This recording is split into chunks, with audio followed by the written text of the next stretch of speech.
Pierre and Colby Covington.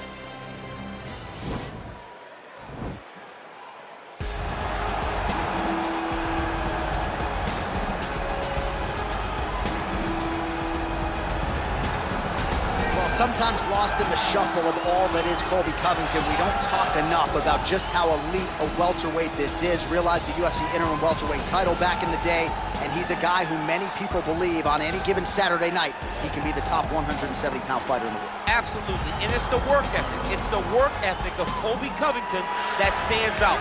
When I was at Oklahoma State as a coach, we wanted to recruit Colby Covington out of junior college because he was such a phenomenal workhorse. Everybody recognized it day one, and when you watch it in his approach to his fights, he fights in that very same way. He's in your face, he's grabbing you, he's clinching you, he's taking you down, and he'll even stand and strike and throw big shots with you as the fight progresses. Don't mistake the talk for a guy that cannot back it up with action. Colby Covington is a savage. Fear is not a factor for Colby Chaos Covington. All right, so here he is, the former two-division UFC champion, George Rush St. Pierre. He's the most prolific takedown artist on paper in UFC history. Despite not having any amateur wrestling chops to speak of, this is a man who, at least in my mind, turned the MMA takedown into a thing of beauty. Yes, he did. He made it all look so smooth and so great. But it was the striking of George St. Pierre that was so good that made you have to be on awareness the whole time. So as the hands flew up, George St. Pierre had the timing that was unmatched at the time in mixed martial arts. One of the first guys that was truly able to do everything. Before we had specialists, and then we had George St. Pierre, he truly changed the game. Our tail of the tape for this highly anticipated welterweight fight. The American is 32, the Canadian is 39. He will have a 4-inch reach advantage. All right, now for the particulars, here's Bruce Buffer. Ladies and gentlemen, this fight is 3 rounds in the UFC welterweight division. Introducing first, fighting out of the blue corner, a wrestler holding a professional record of 17 wins, 3 losses. He stands 5 feet 11 inches tall, weighing in at 170 pounds. Colby Chaos Covington! And now introducing his opponent, fighting out of the red corner, a mixed martial artist holding a professional record of 26 wins, 2 losses. He stands 5 feet 10 inches tall, weighing in at 170 pounds. Fighting out of Montreal, Quebec, Canada, George Rush St. Pierre!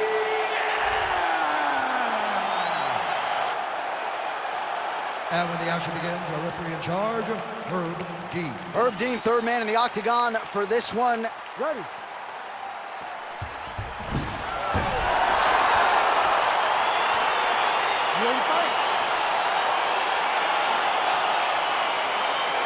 Well, huge buzz for this fight, and round 1 is now underway. A clash of styles in some respects between a grappler and a 5-tool player type, but certainly the more well-rounded fighter has no problem engaging in it. No, he doesn't mind grappling, but he also has the ability to fight on the feet, something the grappler does not really feel comfortable with doing. He seems to be behind the 8 ball a little bit, but let's see how he manages getting this fight to the ground. Well, we talked about his reach advantage off the top. Made good use of it there with that punch, DC. Well, perhaps a sign of things to come as he lands a kick there. Nice kick landed by the counter. That's a big strike right there. Oh, big knee to the body, man alive. That one landed clean. They're certainly getting after it early. And they separate. Oh, pretty good entry here on the double leg takedown. No good. Look at the skip action. All right, so now we are on the ground. Now he is in his wheelhouse. We'll see if he can get one of his submissions to pop here tonight. Lands with the left. Now he's going to try to attack Kimura here.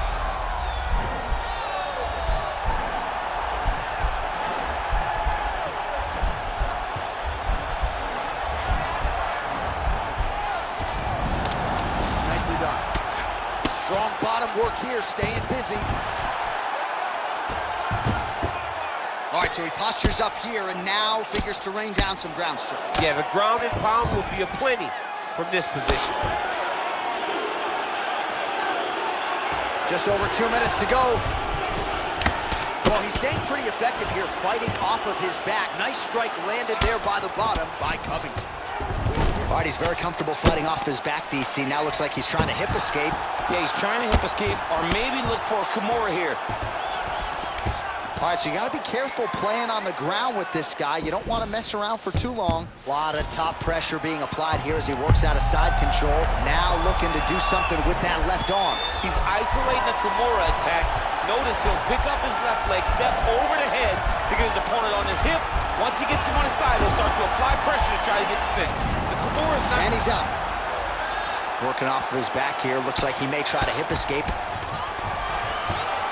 Pretty good ground and pound by him here. He told us on Thursday he needed to be more effective in these situations. Certainly effective tonight. Many people have gone away from this style of fighting. This man has embraced it, and you are seeing why he's one of the best that we've seen do it in a long time.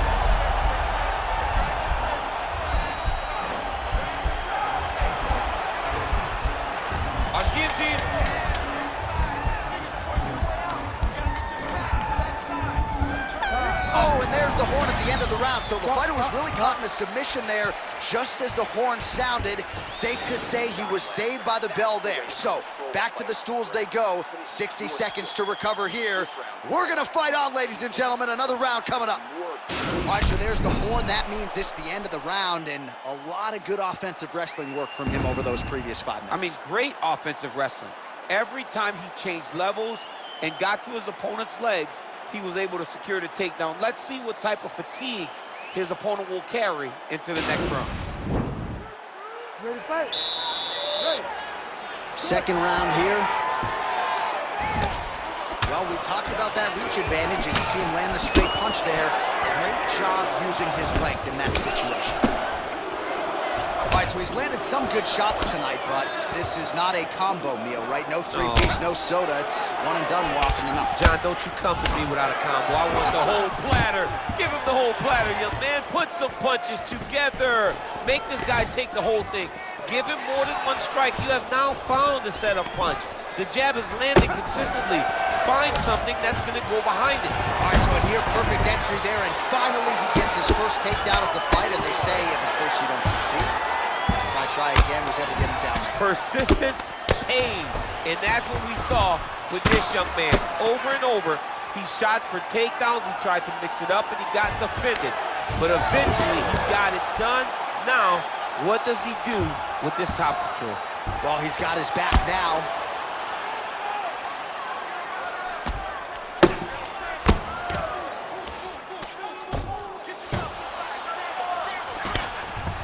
Oh, the ground and pound strikes continue to rain down. The opponent better move out of harm's way or the referee's going to stop the He better start to move, and when his opponent starts to posture, he needs to put his feet on the hip, push him away to try to escape this very, very dangerous position.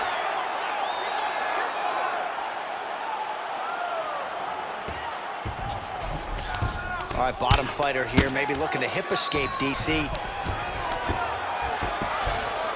Working out of side control here. His opponent trying to control posture, but you got to be careful here. Now he's attacking the triangle. Triangle looks pretty tight, DC. I'm no Brazilian Jiu-Jitsu black belt, but maybe not good here. No, it looks like it's getting in deep.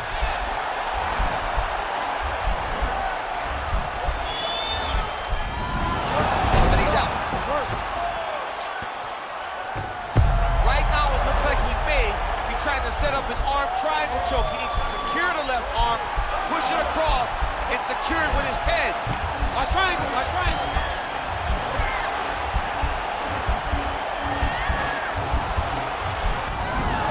Nicely done.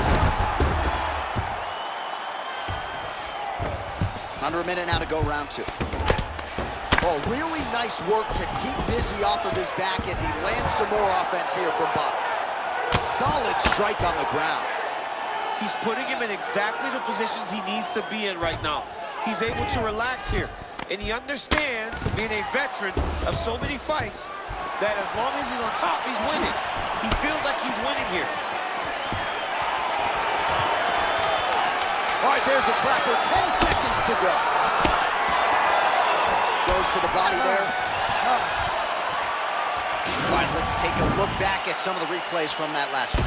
Unbelievable to see these high-level competitors get in each other's face, tuck their chin, bite down on the mouth guard, and just let it all hang out over the course of 5 minutes.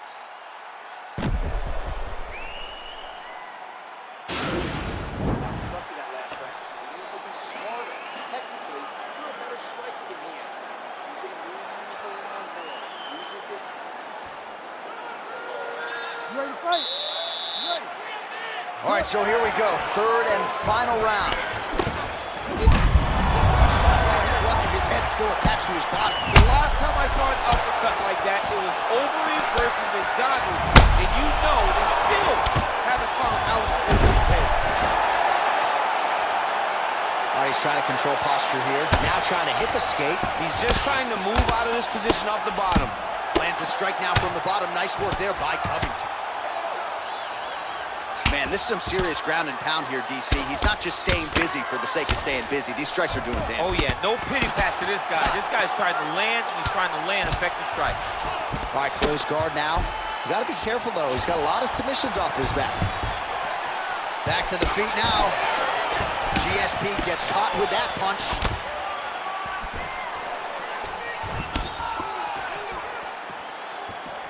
Oh, really exploiting his reach advantage as he landed the jab there, DC. How about that shin? Oh, stuffs the takedown without issue. If your opponent has you in the clinch, pulling down on your head, landing punch after punch, you have got to clear that collar tie, reach back inside, and try to find space. Big shots being landed on both sides here. Covington's got a pretty deep bruise now, starting to appear on the right side of his body. His opponent has done a lot of work in that region tonight. Well, not sure if he's lighter on his feet or what it is, but these last couple of rounds, he's been far more aggressive, a lot more pressure. Oh, he's really starting to light him up now. A little single collar tie there. Lands a switch knee. Swing and a miss with that punch by Covington. What a fantastic strike to throw at the exact right moment. He deserves this moment. Go finish this fight. Oh! Knee to the body.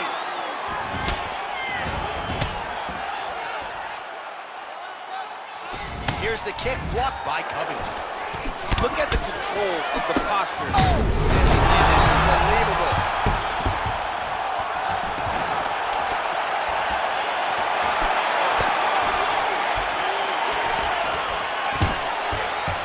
So he stuffs another takedown there. He talked to us about how hard this training camp was in terms of the defensive wrestling, but he certainly put in the right work. He did a great job of recognizing the threat, understanding that he could not allow his opponent. He's in trouble. He's hurt bad. Now he's on top of him looking for the finish.